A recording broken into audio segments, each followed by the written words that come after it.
Bismillahirrahmanirrahim. Assalamualaikum warahmatullahi wabarakatuh. Alhamdulillah. Alhamdulillahilladzi hadana li hadzal din. Wassalatu wassalamu ala asyrafil mursalin nabiyina Muhammad wa ala alihi wa ashabihi ajmain. Amma ba'd. Jamaah salat maghrib yang dirahmati Allah Subhanahu wa taala. Alhamdulillah, pada malam hari ini kita kembali melanjutkan ta'lim kita, membahas tentang fiqh ibadah, yang mana pada malam hari ini insyaallah kita akan membahas tentang hukum-hukum yang terkait dengan imam salat. Siapa-siapa yang berhak menjadi imam dan siapa yang tidak berhak menjadi imam salat wajib.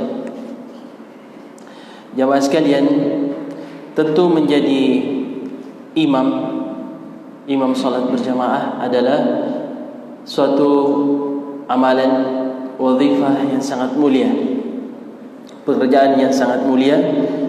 Karenanya Nabi kita sendiri menjadi seorang imam. Rasulullah SAW mengimami para sahabatnya, dan beliau adalah orang yang paling mulia. Selanjutnya yang menjadi pengganti beliau juga adalah orang-orang yang dipilih oleh Nabi SAW menjadi imam, menjadi pemimpin, termasuk dalam salat. Karenanya al-khulafa ar-rasyidun, para sahabat khulafa ar-rasyidun adalah orang-orang pilihan. Mereka itulah yang menjadi imam. Dan kita akan jelaskan sebentar bahwa seorang imam, pemimpin dalam satu wilayah, dialah yang paling berhak menjadi imam salat wajib. Baik. Disebutkan dalam beberapa hadis tentang keutamaan menjadi imam, yang seharusnya kita-kita yang merasa tahu dan paham hukum menjadi imam dan tahu fiqih terkait dengan imam di dalam salat, janganlah mendahulukan orang lain. Kalau memang kita mengenali diri kita, jangan mendahulukan orang lain, kecuali kalau kita sendiri mengetahui bahwa ada orang lain yang lebih pantas. Para penuntut ilmu, kata ulama kita, merekalah yang seharusnya lebih tampil di depan masyarakat untuk menjadi imam, dan jangan membiarkan orang-orang yang kurang memahami fiqih menjadi imam, yang dibiarkan menjadi imam. Tapi jadilah orang-orang yang terdepan, menjadi teladan, mengayomi masyarakat, berkhidmat untuk mereka, terutama dalam urusan agama mereka. Nabi kita sallallahu alaihi wasallam dalam sebuah hadis dikatakan, inna lahu minal ajri mithlu ajri man shalla khalfahu. Seorang imam itu pahala yang dia dapatkan sama dengan pahala orang-orang yang salat di belakangnya. Coba kita perhatikan ya, orang-orang yang salat di belakangnya itu jumlahnya yang begitu banyak, ternyata seorang imam bisa mendapatkan pahala-pahala mereka. Ini keutamaannya. Namun demikian, menjadi seorang imam adalah orang yang sementara memikul sebuah amanah. Menjadi imam adalah amanah yang besar. Kenapa jamaah sekalian? Sebahagian perbuatan makmum itu ditanggung oleh imam, amanah bagi dia. Misalnya, makmum yang melakukan kesalahan, maka imam bisa menjadi wakil baginya, sehingga kesalahan yang dilakukan oleh makmum tidak mesti dicukupkan dengan sujud sahwi, karena imam sudah mencukupkan kesalahan itu. Karenanya seorang imam harus memperhatikan baik-baik tata cara menjadi imam. Seorang makmum yang terlambat masuk ke shaf misalnya, dia mendapati imam dalam keadaan rukuk, seperti yang pernah kita jelaskan bahwa orang itu dianggap mendapatkan rakaat tersebut sekalipun tidak membaca Al-Fatihah. Kenapa? Karena imamnya cukup bagi dia di dalam membaca Al-Fatihah. Karenanya ini sangat penting, amanah. Namun demikian jamaah sekalian, seseorang yang merasa bahwa dia yang lebih memahami fikih tentang menjadi imam tidak sepantasnya mendahulukan orang lain. Boleh kita bahkan meminta. Dahulu para sahabat juga meminta. Sebutkan dalam hadis Utsman ibnu Abil As radhiyallahu taala anhu bahwa beliau meminta. Beliau mengatakan kepada Nabi, "Ij'alni imama qaumi." Ya Rasulullah, jadikanlah aku imam bagi kaumku. Kenapa beliau meminta itu? Karena keutamaan tadi. Dan beliau orang yang paham terhadap fikih imamah. Kita juga punya panutan ya, bagaimana dahulu Nabi Yusuf alaihissalam juga pernah meminta amanah. Ij'alni ala khazainil ard, minta agar dijadikan bendahara dalam sebuah kerajaan. Kenapa beliau meminta itu? Karena beliau tahu dirinya sanggup di situ, punya keahlian. Nah, ini satu pelajaran bagi kita bahwa sepantasnya seseorang itu ketika akan mengemban sebuah amanah mengenali dirinya, apakah dia mampu mengemban amanah itu atau tidak. Seandainya dia diberikan pilihan oleh pimpinannya misalnya, ada jabatan yang lebih tinggi, tapi dia merasa bahwa dia tidak punya kafaah di situ, tidak punya kapabilitas di situ, maka dia lebih baik memilih jabatan yang mungkin di bawahnya, tapi dia mampu di situ, bahkan dia bisa sukses di situ. Itu lebih baik. Ya, Nabi Yusuf seperti itu. Dia bisa saja meminta jabatan yang lebih tinggi, tapi ketika dia menyadari dirinya mampu mengemban amanah sebagai seorang khazainil ard yang menjaga harta, maka beliau meminta itu. Nah, ini dari segi amanah. Sekalipun jamaah sekalian, seorang pemimpin juga harus tahu siapa-siapa yang boleh dia beri amanah. Karenanya Nabi ketika Abu Dzar radhiyallahu taala meminta sebuah amanah jabatan, beliau justru mengatakan, innaka dhaif, kamu itu orangnya lemah. Dan amanah ini adalah pertanggungjawaban di hari akhirat. Dia bisa menjadi kehinaan, ya, wa nadama dan penyesalan, kecuali bagi orang yang punya keahlian di situ. Ini termasuk yang kita bicarakan malam ini, menjadi seorang imam itu tidak gampang, ya. Ada syarat-syaratnya. Jadi jamaah sekalian, bagi siapa yang mengetahui dan memahami fikih menjadi imam, maka seharusnya dia mendahulukan dirinya karena adanya keutamaan yang luar biasa. Kemudian jamaah sekalian,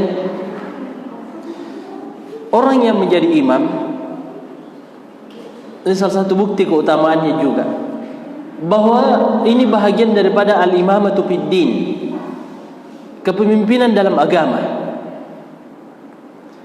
Keutamaannya bahwa dia memudahkan terlaksananya sebuah ibadah yang disyariatkan oleh Allah. Di samping bahwa seorang imam itu imamah, ya, amanah yang dia emban menjadi imam itu membuat dia mampu lebih dekat kepada Allah. Ya, kenapa? Karena menjadi imam berarti dia harus terikat dengan waktu salat. Dia harus memimpin jamaah. Ya. Dia harus membacakan ayat-ayat bagi jamaah, memperdengarkan ayat-ayat itu. Ya. Dia harus tepat waktu. Ya. Dia harus memilih bacaan-bacaan yang pantas dia perdengarkan untuk jamaah, yang bisa membuat jamaahnya lebih khusyuk. Ya. Dia harus berusaha untuk lebih cepat hadir. Ya. Jadi subhanallah, menjadi seorang imam itu adalah wasilah, ada sarana untuk bisa lebih dekat kepada Allah, karena banyak amalan-amalan yang mudah kita kerjakan. Kita seakan-akan mengikat diri kita dengan sebuah rutinitas yang sangat baik, ibadah kepada Allah Subhanahu wa taala. Maka jemaah sekalian, siapakah orang yang paling pantas menjadi imam itu? Yang pertama tentunya adalah orang yang paling baik bacaannya, bacaan Al-Qur'annya. Iya. Dia bisa membaca Al-Qur'an dengan tajwid, ya, warattil Qur'ana tartila, ya. Dibaca sesuai bagaimana Al-Qur'an itu diturunkan, ya. Dia mengetahui makhraj hurufnya, dia tidak melakukan kesalahan yang bisa merubah makna bacaan yang dia baca. Dia juga jamaah sekalian memahami fikih salat. Ya. Karenanya disebutkan dalam hadis, ya ummul qauma aqra'uhum li kitabillah. Ia menjadi imam bagi suatu kaum, ya, hendaknya adalah yang paling banyak dan baik bacaan Al-Qur'annya. Ya. Ini adalah sebuah hadis yang sahih.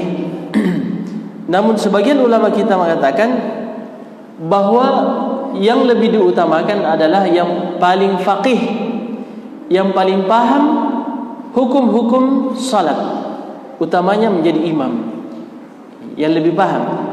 Jadi seandainya seseorang punya bacaan yang bagus, ya, dan dia juga sangat paham fikih menjadi seorang imam, maka itulah yang lebih utama.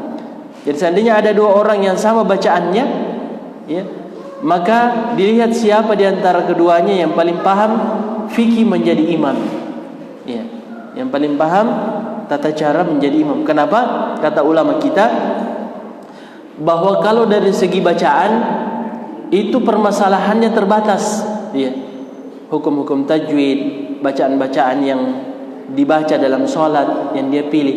Tetapi kalau dari segi fikih tata cara sholat itu tidak terbatas, karena ada saja hal-hal baru yang bisa terjadi dalam sholat sehingga dia harus memahami apa yang akan dia lakukan. Iya, apa yang harus dia lakukan? Banyak hal-hal yang mungkin terjadi dalam sholat, karenanya dia harus faqih. Ya, dia harus betul-betul memahami kapan dia harus sujud sahwi, kapan sujud sahwi sebelum memberi salam, kapan sujud sahwi setelah memberi salam. Apakah dia harus berdiri atau duduk? Ya, itu ada fikihnya. Jadi tidak terbatas kadang-kadang masalah yang didapati di dalam salat itu, tapi dari segi bacaan itu terbatas. Ya. Permasalahan yang dihadapi kadang terbatas. Karenanya diutamakan jamaah sekalian orang yang sebagian ulama mengatakan yang faqih. Ya. Kalau misalnya ada yang bagus bacaannya, kemudian ada yang lain yang mungkin tidak terlalu bagus bacaannya, tapi sudah memenuhi syarat bacaan, ya, dia juga faqih, ya, dia lebih memahami tata cara salat menjadi imam, maka dialah yang lebih diutamakan. Ya. Nah, inilah makna dalam sebuah hadis, fa in kanu fil qiraati sawa fa'alamhum bis sunnah. Kalau sama bacaannya, maka yang diutamakan yang paling paham sunnah Nabi atau yang paling faqih terhadap agama Allah Subhanahu wa taala, paling paham tata cara salat. Kalau misalnya sama-sama bacaannya, sama-sama juga ilmunya, ya, dia juga mereka berdua sama-sama memahami fikih menjadi imam, maka siapakah yang didahulukan? Nah, maka yang didahulukan jamaah sekalian adalah yang lebih dahulu hijrah. Ya. Yang dimaksud dengan hijrah di sini kata ulama kita adalah yaitu yang lebih dahulu hijrah dari biladil syirk ila biladil Islam, dari tempat kesyirikan kepada negeri Islam. Ya. Yang lebih dahulu hijrah. Ya. Jadi kalau dahulu para sahabat ada yang hijrah ke Madinah, ada yang belakangan. Ya. Maka yang lebih dahulu hijrah dari negeri yang penuh kesyirikan ke negeri Islam dan kaum muslimin. Nah, kalau misalnya sama bacaannya, sama juga ilmunya, fikihnya, sama juga waktu hijrahnya, sama-sama berangkat di waktu yang sama, maka yang didahulukan adalah al-akbaru sinnan, yang lebih tua umurnya. Ya. Kenapa yang lebih tua umurnya? Kata ulama kita, karena yang lebih tua itu punya keutamaan, lebih mudah dan dekat kepada kehusyuan, dan lebih memungkinkan doanya dijawab, diterima oleh Allah Subhanahu wa taala. Lebih banyak pengalamannya dalam Islam, spiritualnya dan lain sebagainya. Sekalipun ini relatif juga sebenarnya, tapi dari hadis ini dikatakan bahwa kalau bacaan sama, fikihnya sama, ilmunya sama-sama juga hijrahnya, maka yang didahulukan adalah yang lebih tua umurnya. Makanya dalam hadis dikatakan wala ya ummakum akbarukum, hendaknya yang menjadi imam yang paling tua. Ini muttafaq alaihi. Baik. Hadis yang mengumpulkan ini semua jamaah sekalian adalah hadis yang diriwayatkan oleh Imam Muslim dari Abu Mas'ud Al-Badri. Nabi kita sallallahu alaihi wasallam mengatakan, ya ummul qauma aqra'uhum li kitabillah. Hendaklah yang mengimami kaum orang-orang adalah yang paling baik dan banyak bacaan Al-Qur'annya. Fa in kanu fil qira'ati sawa, jika sama bacaan Al-Qur'annya, fa a'lamuhum bis sunnah, maka yang paling tahu sunnah Nabi. Fa in kanu fis sunnati sawa, jika dalam masalah sunnah sama ilmunya, fa aqdamuhum hijrah, maka yang lebih dahulu hijrah.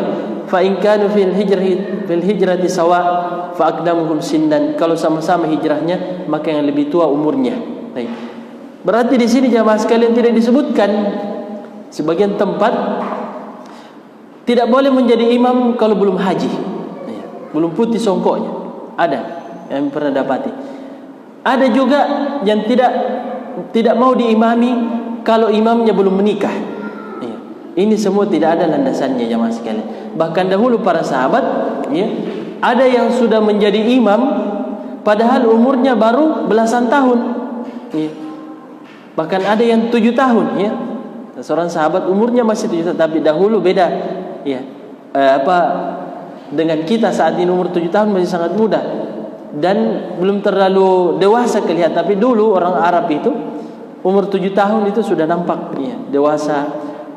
Dan kalau dikatakan yang paling banyak bacaannya dahulu di zaman Nabi, mereka yang paling banyak bacaannya itu memang yang lebih paham tentang hukum-hukum salat.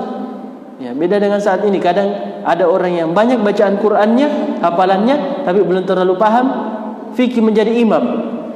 Di zaman Nabi, biasanya kalau seseorang banyak bacaan Al-Qur'annya, dia lebih paham tentang hukum-hukum memimpin salat berjamaah. Jadi jamaah sekalian, selain daripada apa yang kita sebutkan ini, tidak ada landasannya bahwa harus seorang haji. Saya lupa di mana saya pernah dapatkan ini, tapi kami pernah di suatu masjid, ternyata di situ jamaahnya tidak mau diimami oleh seseorang yang belum haji. Ada juga yang tidak mau diimami kalau imamnya belum menikah. Ini semua hal-hal yang tidak ada landasannya. Namun jamaah sekalian, sekalipun apa kita sebutkan tadi urutan yang berhak menjadi imam, pada kondisi tertentu di mana ada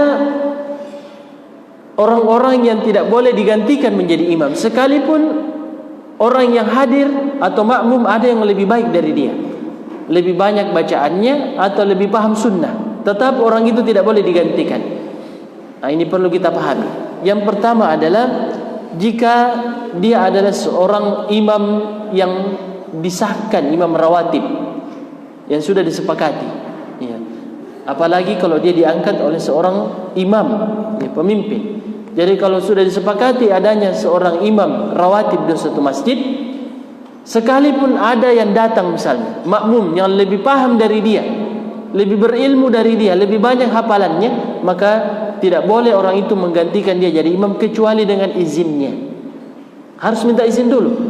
Jangan semuanya maju ke depan, merasa bahwa dia lebih berilmu, syekh atau ustaz, lalu imamnya dibiarkan di belakang. Tidak. Kalau imamnya yang sudah ditetapkan ada, tidak boleh ada yang menggantikan dia. Kemudian jamaah sekalian, yang kedua, bahwa tuan rumah itulah yang paling berhak, atau dialah yang paling berhak menjadi imam. Seandainya kita datang ke suatu tempat berziarah rumah saudara kita, lalu salat jamaah dilaksanakan di rumahnya, katakanlah masjid jauh, maka yang paling berhak menjadi imam adalah tuan rumah. Jadi jangan karena kita merasa lebih tahu, apalagi ustadznya, lalu kita merasa paling pantas jadi imam. Kalau kita berada di rumah seseorang, maka tuan rumah yang paling berhak menjadi imam, kecuali kalau dia mempersilahkan. Karenanya ini penting jamaah sekalian, bahwa seseorang yang memiliki hak terhadap sesuatu dia pula yang berhak untuk menyerahkan kepada siapa yang dikehendaki.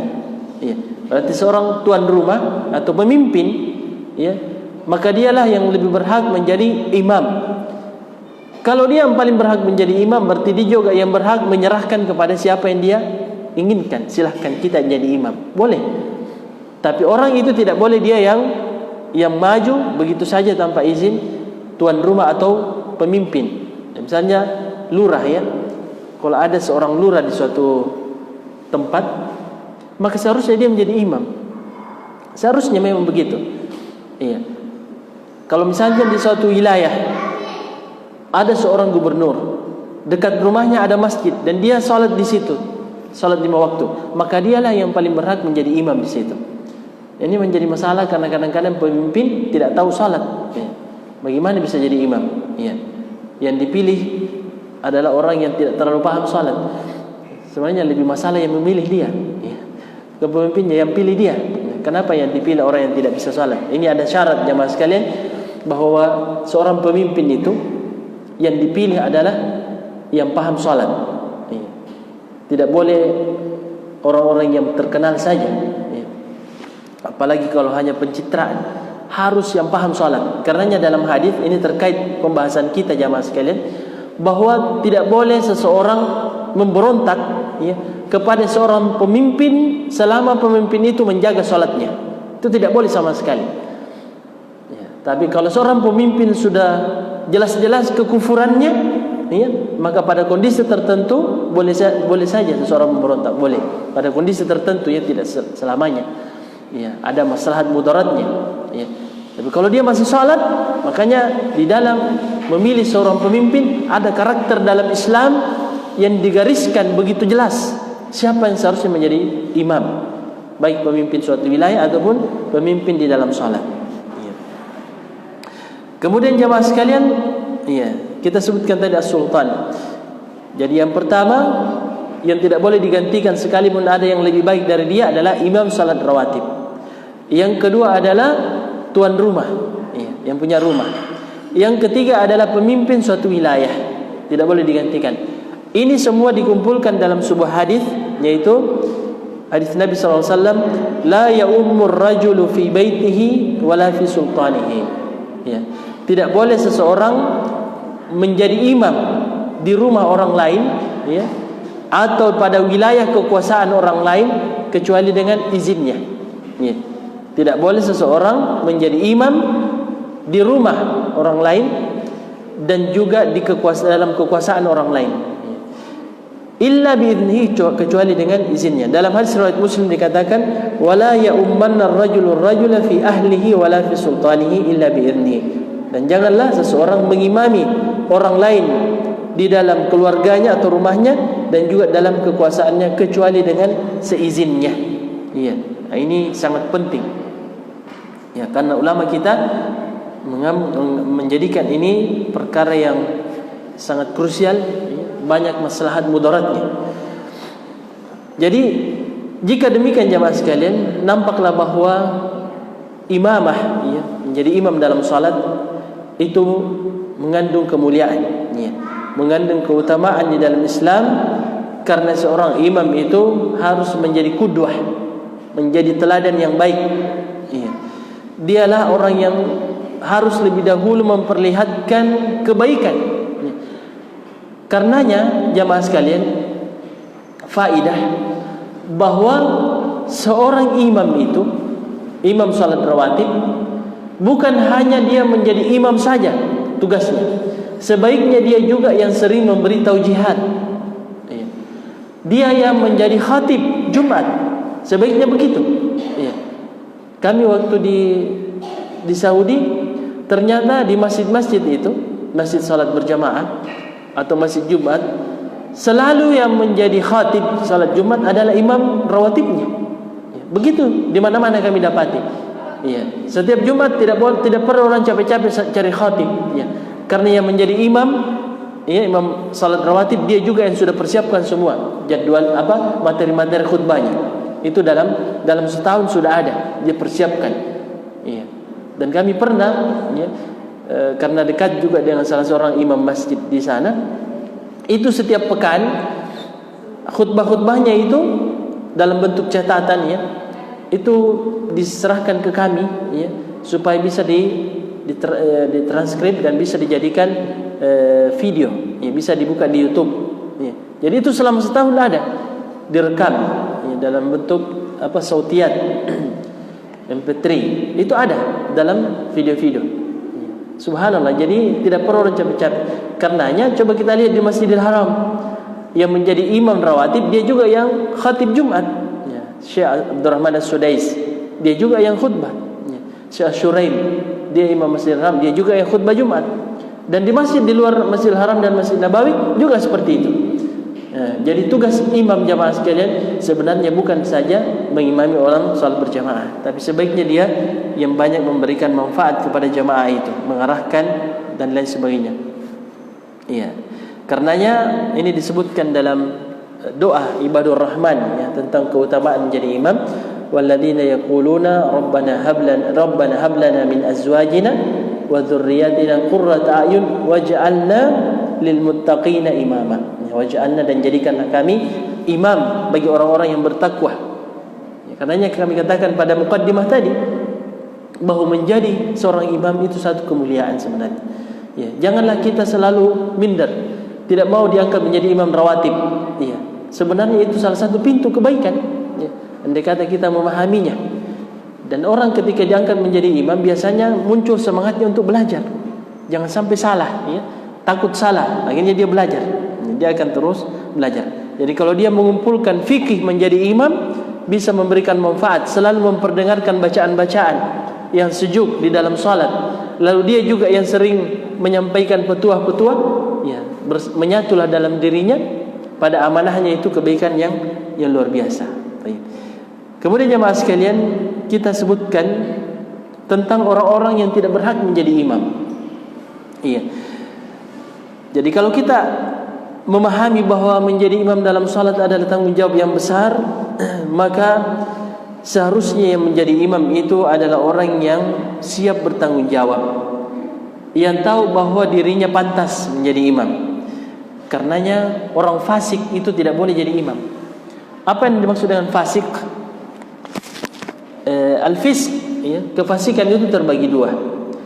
Ada orang yang fasik karena perbuatannya, amalannya, dan ada orang yang fasik karena keyakinannya.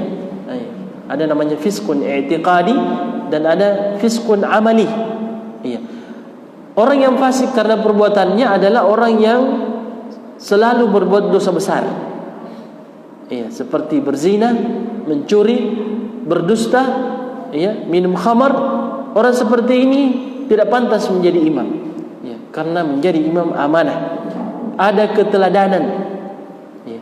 Bagaimana mungkin seorang peminum misalnya diangkat jadi imam? Atau orang yang dikenali di masyarakat dia sering terjatuh dalam perbuatan maksiat, dosa besar, tidak pantas menjadi imam. Yang fasik karena keyakinannya, karena orang yang rusak akidahnya, seperti orang-orang Qadariyah misalnya, ya, atau Jahmiyah, Mu'tazilah, itu tidak boleh jadi imam. Yang mengingkari takdir, ya, atau yang menyimpang dari perkara takdir, menganggap bahwa Allah tidak punya urusan dengan perbuatan manusia, itu semua tergantung pilihan setiap orang, ya, atau yang mengatakan bahwa semua perbuatannya ini adalah takdir, dia tidak punya pilihan, itu juga penyimpangan. Ya, karena Allah mengatakan wa hadainahun najdain, kami memberikan hidayah, petunjuk kepada manusia dua pilihan. Anda tahu arah ini ke surga, arah ini ke neraka, pilih sendiri. Apa yang Anda pilih, berarti itulah yang Allah telah tetapkan bagi Anda. Jadi kita jangan keliru dalam masalah ini. Kalau ada penyimpangan-penyimpangan ya, dalam akidah seseorang, ya, seperti juga Mu'tazilah yang kita sebutkan tadi, orang yang lebih mendahulukan ilmu filsafat ya, daripada Al-Quran dan As-Sunnah, orang seperti ini tidak boleh menjadi imam. Apalagi kalau berbuat syirik, ya. Bagaimana bisa jadi imam kalau dia berbuat syirik? Ya, perbuatannya bertentangan dengan bacaannya.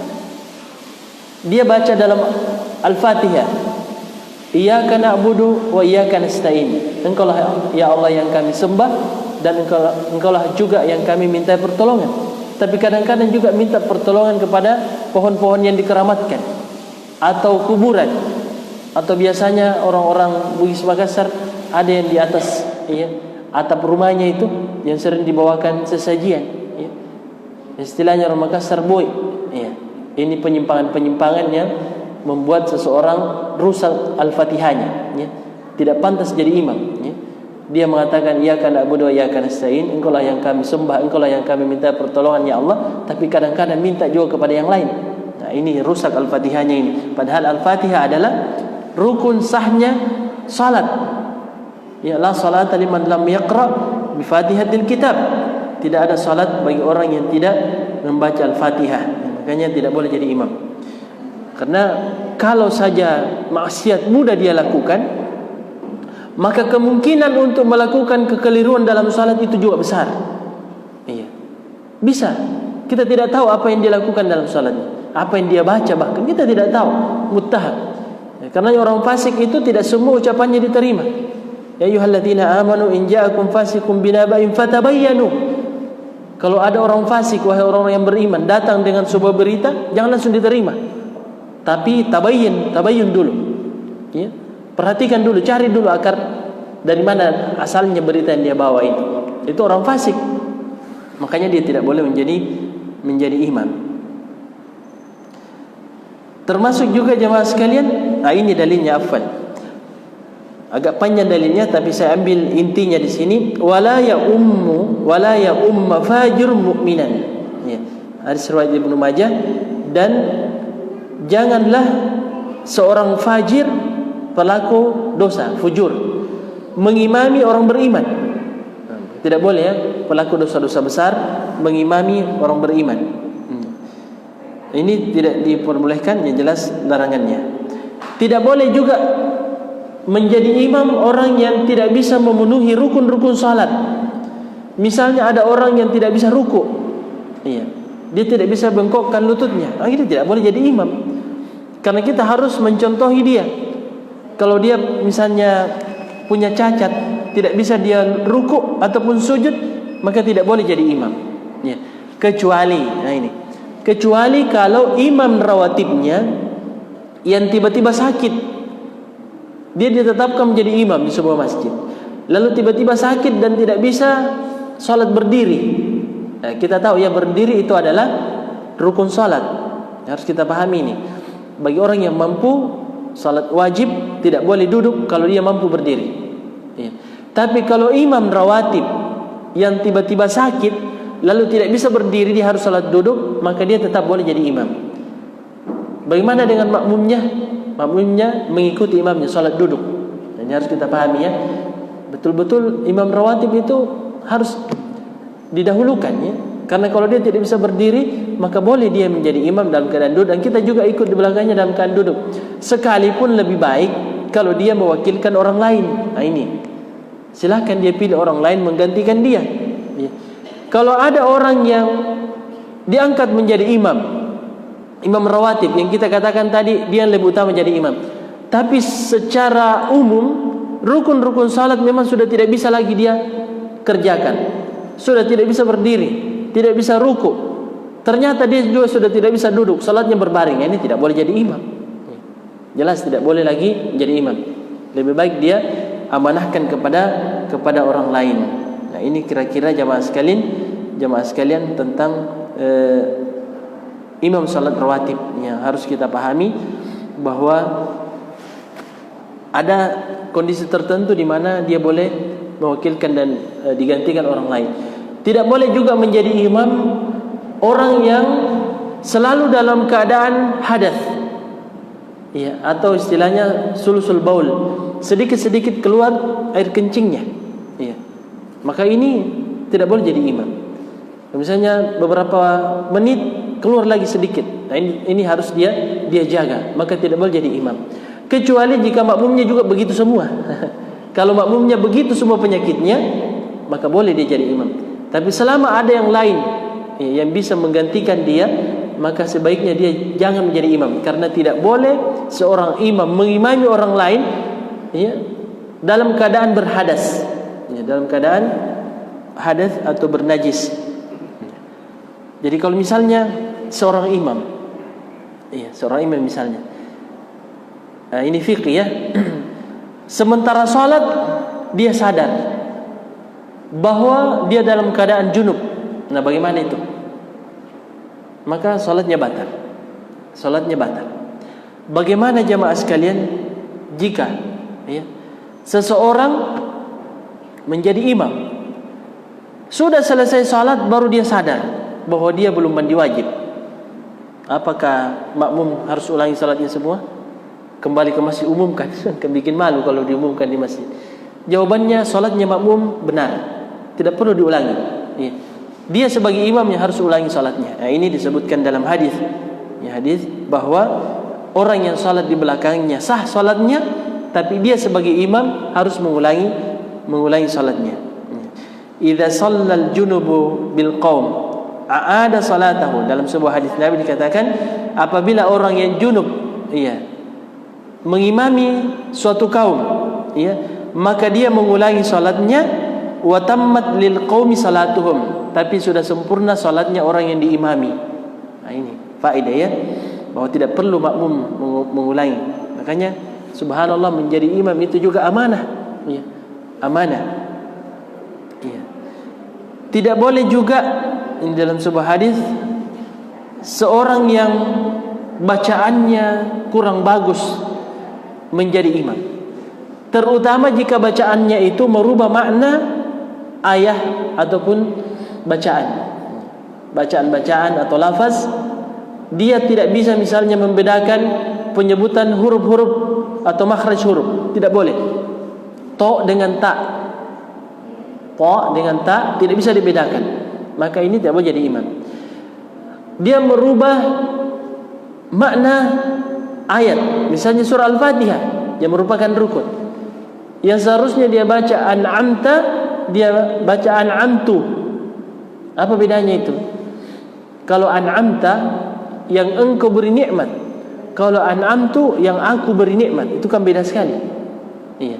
Atau misalnya iyyaka na'budu, ini dalam bahasa Arab luar biasa ya rahasianya. Iyyaka, kepadamulah ya Allah kami menyembah. Tapi kalau dia misalnya baca iyyaki, dia akan menuduh bahwa Allah itu perempuan. Ya, iyyaka, kepadamu wahai Allah. Ya, ka di situ berarti orang yang disembah atau zat yang disembah adalah bukan perempuan. Tapi kalau dikatakan iyyaki, ini kita seakan-akan menganggap bahwa Allah itu wanita. Nah, ini bahaya sekali ya, hanya merubah barisnya saja. Bagaimana lagi jika hurufnya? Yang seperti ini tidak boleh menjadi imam ya, karena bisa merubah makna ayat. Jadi yang dimaksud dengan ummi di sini adalah orang yang merubah makna ayat ketika dia baca, karena dia tidak bisa membedakan makhraj huruf. Tidak boleh juga jamaah sekalian tentunya seorang wanita yang mengimami kaum lelaki ya. Ini jelas. Mana sebagian kita lihat di negara barat ya, ada seorang wanita yang menjadi imam bagi laki-laki ya. Ini jelas tidak boleh ya. Ada sebuah hadis yang sifatnya umum, la yufliha qaumun wallau amrahum imra'ah. Tidak akan beruntung suatu kaum yang menyerahkan urusannya kepada wanita, urusan kepemimpinan ya. Urusan kepemimpinan itu ancaman bahwa seorang wanita itu asalnya tidak boleh menjadi pemimpin yang dengan amanah yang besar ya. Tapi pada kondisi tertentu, amanah-amanah yang kecil, wallahu alam, ada penjelasan ulama kita. Taib. Dan juga jamaah sekalian, mungkin ini yang terakhir, bahwa dimakruhkan mengangkat imam yang kebanyakan orang membencinya. Maksudnya orang ini dikenal oleh sebagian jamaah bahwa orang ini terkadang berbuat maksiat, ada penyimpangannya, makan uang riba misalnya yang haram, atau suka berbohong. Banyak orang yang tidak senang kepadanya, maka sebaiknya jangan dia jadi imam. Ini hukumnya makruh ya. Ada sebuah hadis disebutkan ya, bahwa salasatun la tujawizu salatuhum adhanahum ya. Ada 3 orang yang mana salatnya itu tidak melewati telinganya. Salah satunya adalah rajulun amma qauman, seseorang yang mengimami kaum wahum lahu karihun, sementara mereka membencinya. Ya. Jadi jangan mengangkat seorang imam yang tidak disenangi oleh orang-orang. Sebaiknya jangan. Iya. Ini yang dimaksud yang tidak disenangi karena dia melakukan perbuatan yang secara umum orang tidak suka. Tapi kalau misalnya orangnya baik, iya, tapi sebagian orang yang memang tidak baik, iya, jamaahnya ini yang banyak penyimpangannya. Misalnya imamnya suka meluruskan penyimpangan jamaah yang punya dalil jelas ayatnya, hadisnya, sehingga jamaah yang sering diluruskan ini tidak senang kepada imamnya. Bukan itu yang dimaksud. Yang dimaksud di sini adalah imam yang memang kadang-kadang nampak terjatuh dalam perbuatan dosa dan maksiat. Orang seperti ini tidak boleh menjadi imam, dimakruhkan. Sebaiknya cari imam yang lebih baik. Ya, saya kira ini jamaah sekalian yang bisa kita jelaskan pada malam hari ini terkait hukum-hukum menjadi imam dalam salat. Ya, sebagaimana biasa sebelum azan dipersilahkan kalau ada yang mau menambahkan atau bertanya. Iya.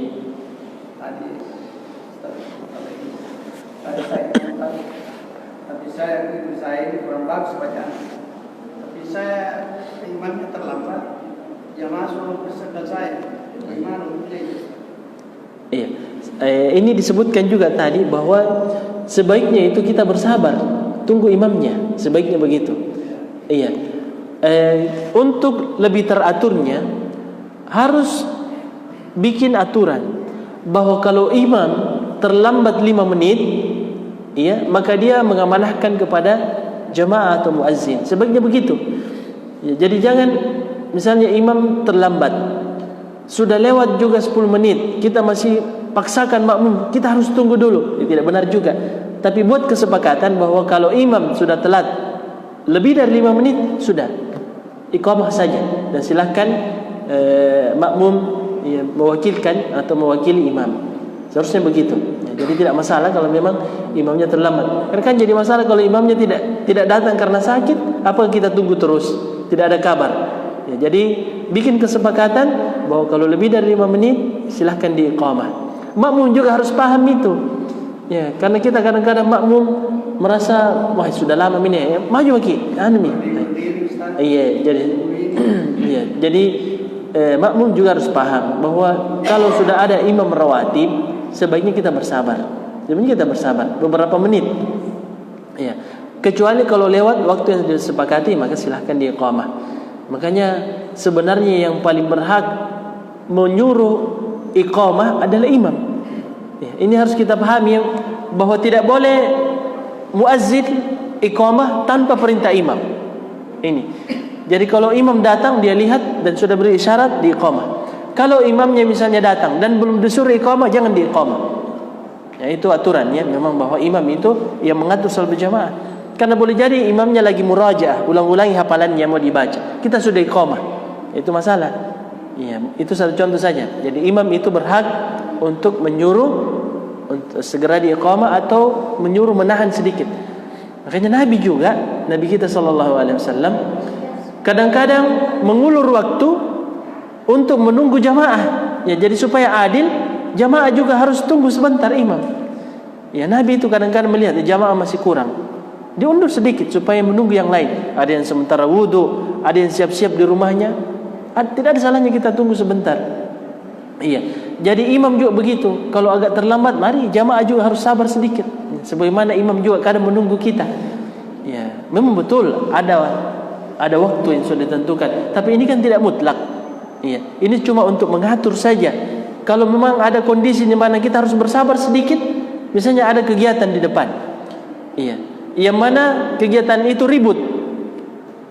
Dan panitia mengatakan tunggu sebentar, 5 menit lagi berhenti acaranya. Maka lebih baik ya kita ikuti. Kalau imam mengatakan sabar kita sedikit, sabar kita. Itu lebih baik daripada kita pasangkan salat sementara ribut, misalnya elektron di depan, kita juga tidak bisa khusyuk. Ya, lebih baik ikuti imam. Jadi ada kondisi tertentu di mana kita harus sepakat dalam kebaikan, ya, harus sepakat. Ya, wallahu taala. Dulu ada di kampus saya sering disuruh imam karena bacaannya jelas saya orang tidak terlalu paham, terlalu bagus, tapi saya tahu persis tidak sempurna dia punya bacaan Fatihah, tapi dia selalu ini karena dia agak segan. Bagaimana itu Ustaz? Nah, saya tidak bisa berbuat apa-apa juga di kampung karena ya begitulah. Saya sendiri yang mungkin agak tahu sedikit sunah-sunah Nabi.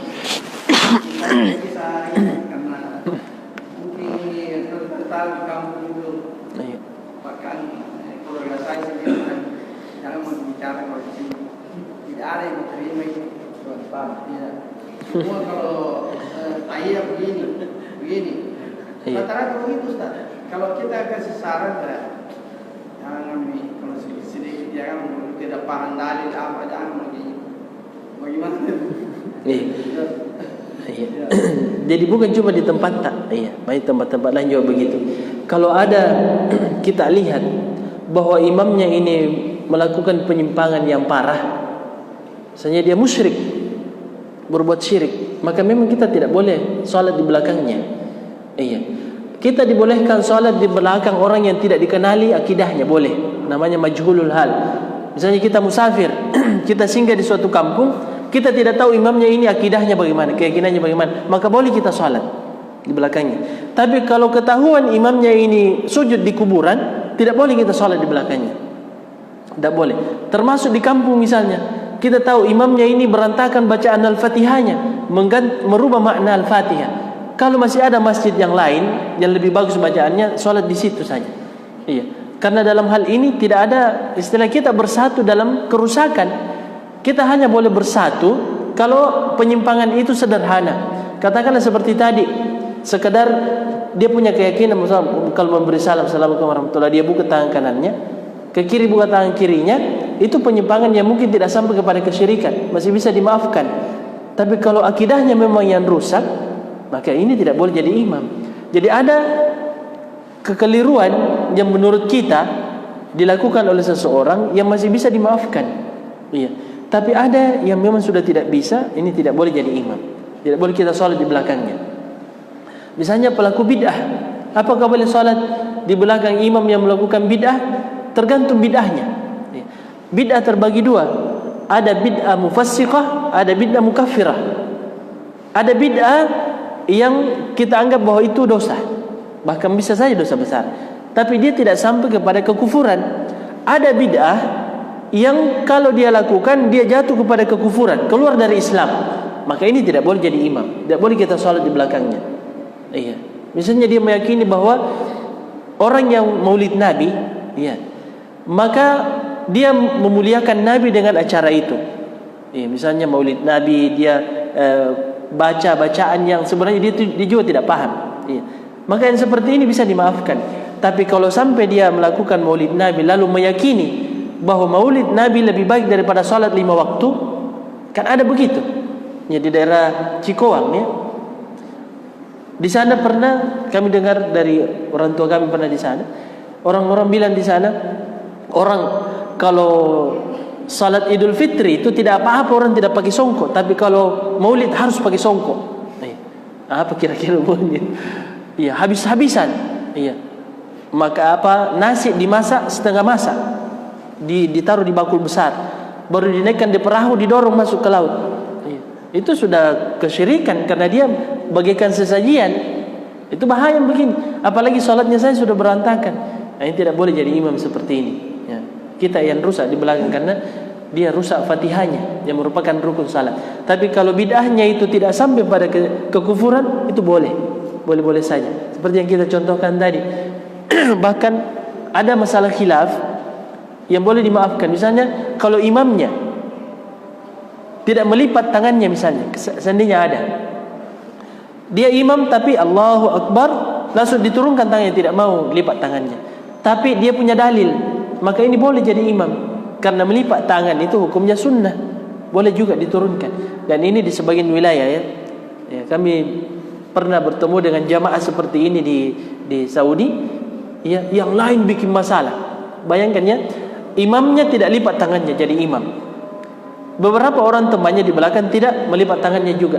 Kami yang datang jadi makmum, beberapa orang Setelah selesai, dia perhatikan tadi itu dia tidak lipat tangannya, diulangi sholatnya. Saya bilang sah sholat kita, tidak ada masalah.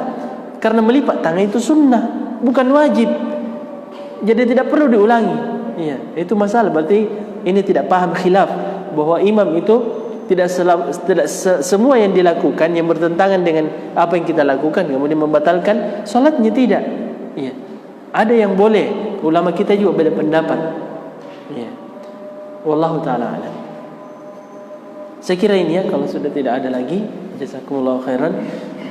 Kita tutup. Subhanakallahumma bihamdika asyhadu an la ilaha illa anta astaghfiruka wa atubu ilaik. Wa akhiru da'wana alhamdulillahi rabbil alamin. Assalamualaikum warahmatullahi wabarakatuh.